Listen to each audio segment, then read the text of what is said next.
What is up, guys? Welcome back to another GeekaWhat video. In this one, I'll be assembling an RTX 4070 gaming PC build like you've never seen one before, as I'll be using this, the most incredible custom 3D printed PC case that is not only big enough to fit on my actual head, but is also, of course, a life-size replica of Zotac's mascot, the ZTORM. Let's do this. My God, this is not light.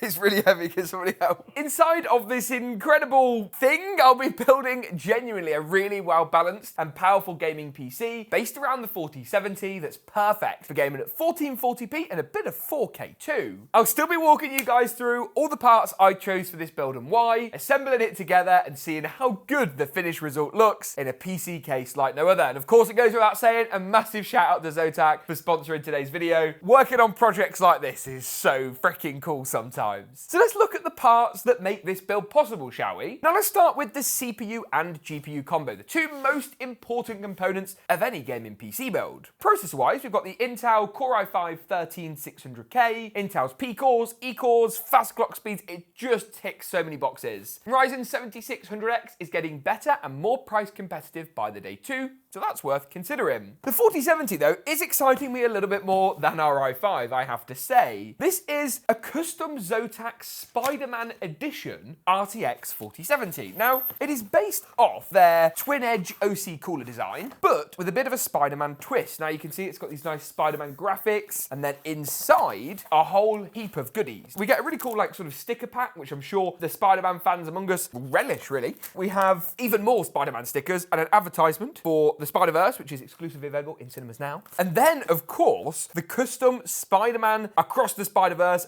backplate that will actually be installing on to the RTX 4070 shortly. One of the most impressive things about this 4070 is how compact it is. A design typically I would really recommend people look at in a day and age of massive cards. Something that you'll obviously need a massive case to accommodate, not a problem today, but of course for a standard build can be a bit of a challenge. We also have, what is this? A Spider-Man bag so that I can carry my Spider-Man graphics card in style. Don't mind me just shopping with my Spider-Man bag and my Zotac ZTORM 3D printed head. The backplate is actually pretty easy to just attach onto the graphics card as well. It's magnetic and you simply line it up, a little something like this, drop it on, get it all in place, and that isn't really going to go anywhere. That will stay more than stable inside of your system and looks really good. Of course, there could be more on the front maybe next time around, but I still quite like it aesthetically, and it's something a little bit different.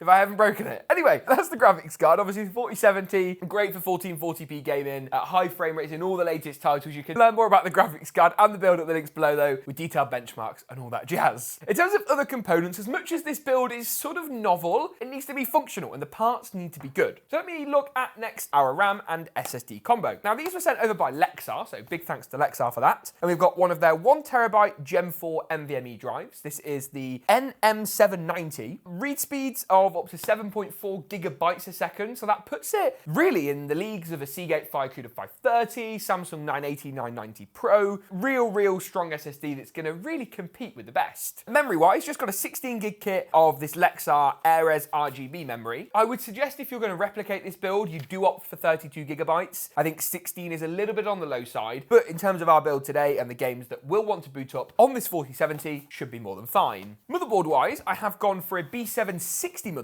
This is a micro ATX design so that it fits inside of the chassis, inside of the ZTORM case, because obviously being a sphere is not an ideal size for a PC build, and is the Gigabyte B760M Gaming X. With it being an overclockable chip though, there is of course no included stock cooler, not that I'd recommend it on modern mid-range and high-end CPUs anyway, which is where this comes in. The bequiet Silent Loop 2. It's a 280mm all-in-one. Of course, going back to the point I made earlier about this build needing to be a solid, functional build. Quiet, really good all-in-one liquid cooler. Nice bit of RGB, nice quiet pump, bequiet, silent wing fans included, and there's two 140s rather than 120s. Ticks a lot of boxes for this build. The build will be powered by this, the very heavy actually, Straight Power 11. Now this is 750 watts, basically bang on for what you want to go for in a 4070 oriented system, and it's 80 plus platinum certified, meaning efficiency is going to be quite literally off the charts, or at least on the charts, but at the very top end of the charts. We will be covering all of these products in more detail, which I'll link below. If you haven't been keeping up to date with GeekaWhat.com, have a read. Loads of great content over there. Although this build is a little bit different, it's still going to be assembled relatively in the normal way. I'll be starting off with the motherboard and added in all of the components as we go. I talked about this in a recent video, but pricing on a lot of PC components, even graphics cards, has been falling at a not insignificant rate, which makes now a particularly favourable time to go ahead and build a gaming PC, especially with all of the new hardware that's landing too, meaning there are more options than ever for those of you looking to assemble a system right now. Of course, the CPU drops in like any normal CPU, golden triangle to the bottom left-hand corner on Intel boards, top left-hand corner on AMD boards. Give it all just a bit of a wiggle, and that's going to be seated nice and easily into place. The memory is going to be next, our Lexar Aries kit. Now, we're going to be doing more with Lexar, but I'm very excited. Lexar have been a huge name in the storage space for a very long time, but never really had hands-on with their RAM before, which is apparent because I can't get into the box. There we go. Just have to learn how to use a pair of scissors. Now, this kit actually looks very low profile for an RGB kit, which I like. It's available in a white or a black colorway.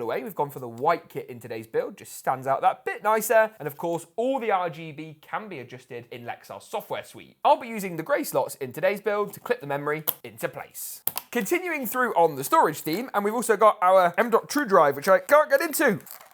Right, this particular drive is a non-heatsink drive, which is actually a good thing for this build. That's because we've actually got an integrated heat spreader already in the place that we want it on the motherboard. That means that we're obviously going to have nice cooling for the drive, ridding the need of the heatsink, but also aesthetically it's going to match the rest of the build that little bit more nicely. Drive slots into place. Unfortunately, no toolless mechanisms on this board, but as a cheaper design, you can probably understand why that might be. Cover goes back on, and the whole thing is very functional. Of course, you've got a Gen 4 NVMe slot here and just below for plenty of bandwidth on the latest NVMe drives. Only last thing I'd recommend doing now is actually opening up the cooler. We won't be installing the cooler per se at this stage, but we will be going ahead and looking at how the cooler is actually mounted with a CPU like this one. I'm not having any luck with boxes today. This one's not even taped. A few moments later. Two bags here. You can see the one on my left or your right is our 1700 bag, which obviously we'll be using, and the backplate as well for this build just here. For LGA 1700, we need to use the outermost slot on each corner, adding into place these little brackets here, and then a rubber stopper, as you'll see in a moment. It's a little bit confusing compared to some alternative mounting hardware, but once you get the gist of it, it all starts to make a bit of sense. It's then a fairly easy case, actually, of just adding the backplate through each of the holes, and if you've done it right, it should all line up. If not, you may just need to adjust a few screws, before then taking a look at each 4 of these posts now poking through the motherboard. Add into place these little posts. They'll actually do 2 jobs: secure the backplate into place and provide the next set of mounting holes we need to finish the cooler installation. Handily, you can actually tighten them up from the top with a screwdriver, so if they're not quite playing ball, grab your screwdriver and just get all of these nice and tight. You don't want to over wrench them, but too much tolerance here can be a bad thing. So they'll look pretty dandy to me before we're able to add in these 2 brackets at the bottom and top of the cooler. So one goes just here, the other one goes just here, with a screw in each corner, securing it down and stopping it, hopefully, from going anywhere. So 2 screws on the one at the bottom and 2 more screws on the one on the top. When all said and done, that's just about as much as I can actually do to the motherboard before bringing into equation the case. And you're probably wondering, how does this thing actually work? Well, very handily, it's been designed in quite a clever way. We can remove the head off the base, leaving an open frame benchmarking style setup to actually install all the components onto. That works a little bit like a shell of a PC build, with the head sitting comfortably on top. So bear with me while I carefully disassemble the head before actually building together the frame of this PC build. On a serious note though, the attention to detail in this thing is incredible, and the fact that it's been 3D printed is even more bonkers. And here is the actual frame itself. How clever is that? Now I think the peel is definitely going to have to come off, and the panel is going to need to be removed, but you can see how this whole thing starts to come together. The frame that's been sent over also has a bit of an integrated integrated I/O, so you've still got USB-C, USB 3, headphone mic, and power, so we can actually use this thing nice and functionally. Room at the back for a standard ATX power supply, and even, dare I say it, a little bit of cable management room. One slight oddity of this frame, if you will, is that it actually uses the tempered glass panel as structural support for the top. Without a tempered glass panel, quite a lot of wobble, which is fine, just need to be very, very careful as I go through assembling this build to make sure I don't cause any damage. But otherwise, nothing too complicated or out of the ordinary just yet. A quick cursory glance suggests there is one place to install the radiator, and that is here. And to be honest with you, that makes total sense. You can see then that we'll be able to actually run the liquid cooler itself just over here, which looks pretty aesthetically pleasing. So I think what I am going to do is just add into place the fans on the radiator, a little something like so. These bequiet silent wing fans are absolutely lovely, by the way, for audibles and temperatures and airflow and all that good stuff. With 8 screws in total, so obviously 4 on each fan, securing these into place.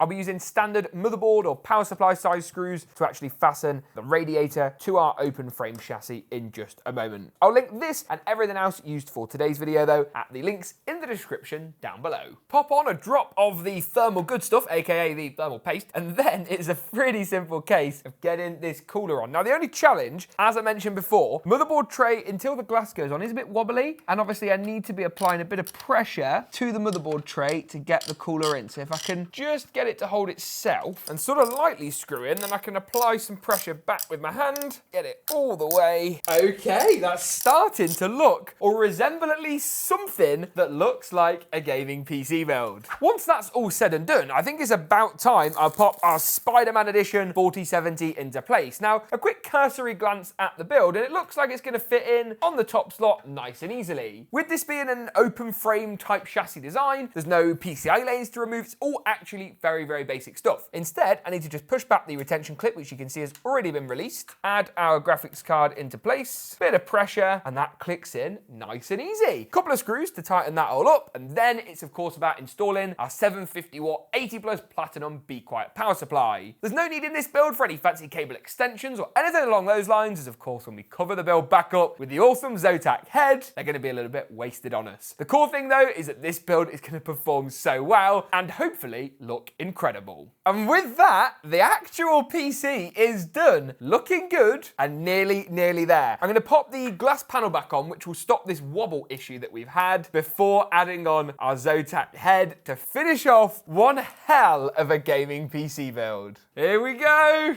Lift her up. There we go, lift it up, drop it on. Okay, looking good. Is that lined up? Oh, is it backwards? Oh, it's backwards, yeah, it's backwards, it's backwards. Is it? No, that's the right way. Try again. Steady.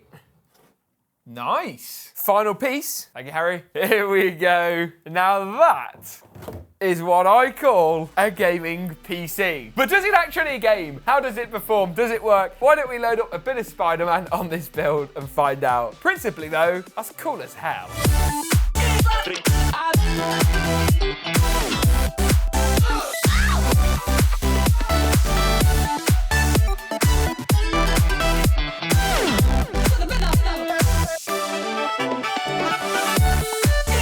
And before you know it, the PC's on, the custom Zotac head design is on, and we're in a game of Spider-Man. Isn't this the most surreal thing ever? And look at that, 189 frames per second. Wow, wow, wow. That is just honestly unbelievable. I just really can't get over this. Now, of course, it goes without saying that this isn't going to be the most sort of, temperature positive experience. Airflow in a custom chassis like this, not exactly a high priority, but it does go to show that one real plausible method of building something that a little bit different is to actually take an open frame testbed design, pair it up with something sick like this. A massive shout out to Zotac for making this video possible, for sponsoring it, and I'll leave links to a written version of this build guide down below. Thank you guys so much for tuning in, and as always, we'll see you in the next one.